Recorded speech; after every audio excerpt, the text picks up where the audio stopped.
This is CJ Freezer's drawing of the station for Minories. It's an optional station because, again, he was concerned about the lack of space that a lot of homes had for including a model railway. The area here is what I have to build the station for Minories. Now, I've measured this fairly closely, and whilst I can get a station building in there, I'm not going to be able to get an effect with a road behind it. It's just too narrow to do. So what I've decided to do is to build a low relief station building and leave a little bit of space at the front of the station building so passengers can use it as a concourse. To assist me with the scratch building I was about to do for the station, I got hold of this book, Miniature Building Construction. John Ahern made a significant contribution to realistic railway modelling throughout the 30s, 40s and 50s. Two station designs caught my eye. The first was the one that had been built by John Ahern, which you can see in the picture here. It's Winchester Station, which is a rather impressive clock, and some quite bold lettering you can see proclaiming the Southern Railway is the owner of the station. And here's the model that John Ahern made of Winchester Station, which looks rather impressive. If I can get anywhere near that standard of modelling, I'll be well pleased, but I think as it's an early attempt at scratch building, I may have to lower my sights. The second influence on the design of my Minories station is this one, and it's part of a model that was done by the Hornby stand and was shown at the Loughborough Model Exhibition in 2019. It's based on Burlington Station in Omaha, Nebraska. Now what they did with this kit was to anglicise it. So I started messing around with little sketches and pictures of what it might look like. Here's one I did. But I'm now at the stage where I've made a card shell. I've cut out some windows and door opening, and I'm thinking now how to finish this off. It's obviously going to extend out here, and it's going to extend over here as well, with buildings that go a little bit further back. But at the moment I'm just trying to get the scale of it so that it looks in keeping with the rest of the Minories layout. You can see the prairie tank looks okay alongside the station building. Just going to bring another locomotive in, this time the IVAT. It's creeping in under the bridge.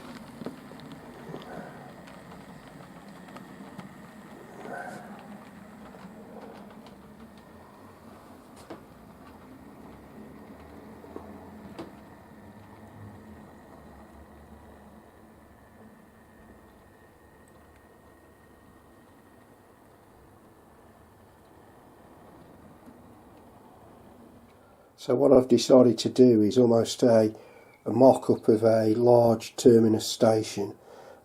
So what I've done, I've got some card which you can see, and that's been shaped. So I've made some windows in it and a doorway at the bottom, and then I've taken some lightweight balsa and I've sort of framed it around so you can see there's various sort of relief features on it, and I've used some brick paper on it to fit it in with the existing colour scheme.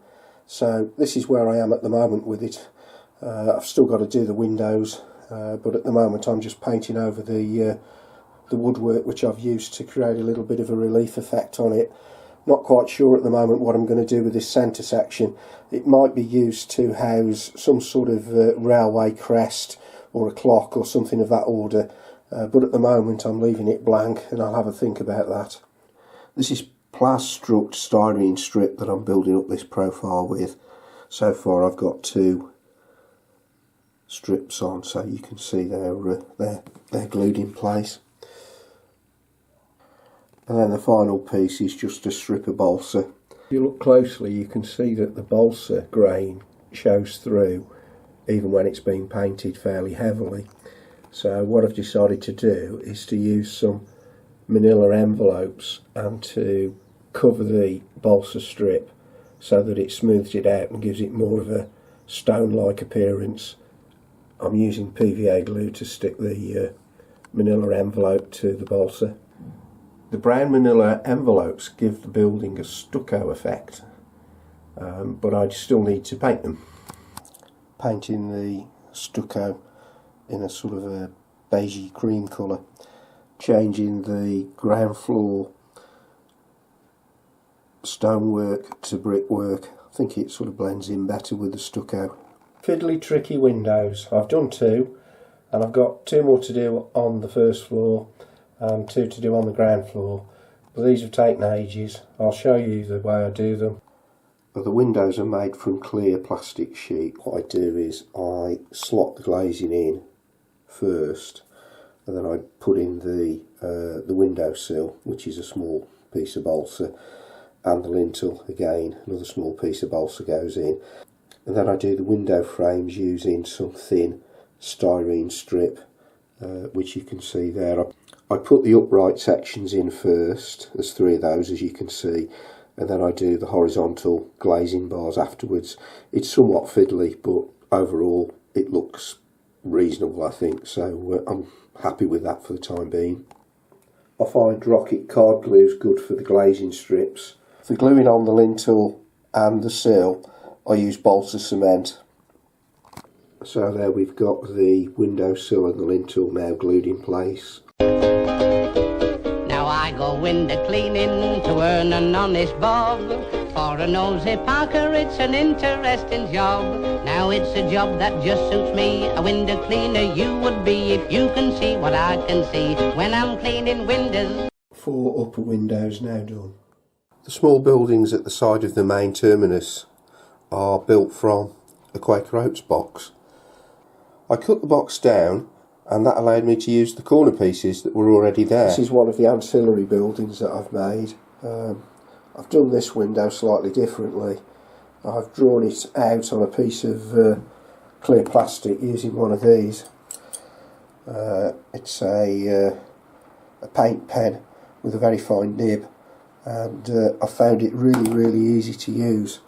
This window will be a bit tidy when it's done. It's still got the lintel and the sill to be put in, but you can see up here the strip that I've used to form a cornice around the top of the building. The other ancillary building at the far end of the building is this. Doesn't look much at the moment because it's still got to be finished and painted, but it's going to be a sort of a goods parcels entrance, so any bulky items that arrive at Minories can be transferred from the station to wherever they're being taken to. Here you can see I'm painting the internal walls of the small buildings, and I'll do the same for the large building with black paint. If at a later date I want to fit lights, then the black means that they'll be more effective. I'd also draw your attention to the use of some bracing strips of balsa in the corners of the low relief building. This is a method that is highly recommended. It's included in the book by John Ahern, and it just makes sure that there's some rigidity and the corners are slightly crisper when you fold back your card. And here we have all of the 3 Minories buildings with their black interiors completed. So this shows Minories in a semi-built state. Obviously loads to do around here to tidy all this up. I'm thinking about the parcels and goods building in the corner there, and how it could be accessed from the station, from the platform. So I might give some thought to building some sort of level there to make it easy for the station staff to move things into the goods and parcels area. Slightly different window design on the ground floor. The glazing's in for this one, but I've still got to do the framing, so I'm just waiting for some plaster up to arrive in the post so I can build that up. I'm working on a sign for the station at Minories, and I've bought some letters made by Slater's Plasticard Limited. These are 8mm high, and I've just started the work on the sign, basically using a manila envelope strip and some PVA, and I'm going to use that to put on the top of the station. While we're waiting for the glue to dry and the paint to dry, I thought I'd introduce a couple of new locos.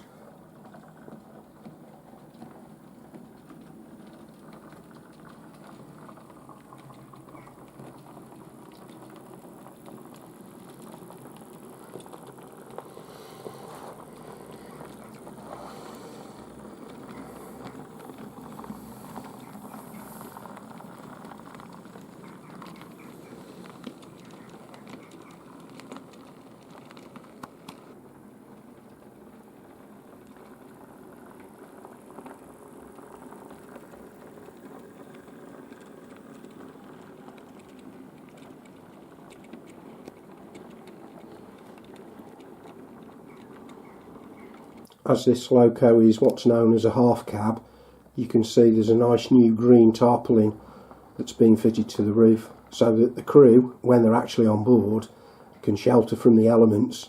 Now we've got the old faithful 062 tank engine in with a couple of teak coaches. They're ready to be moved, so our next new loco's going to come down and move them.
This is a Metcalf kit, and I've chosen to use it so that I can put a canopy at the front of Minories.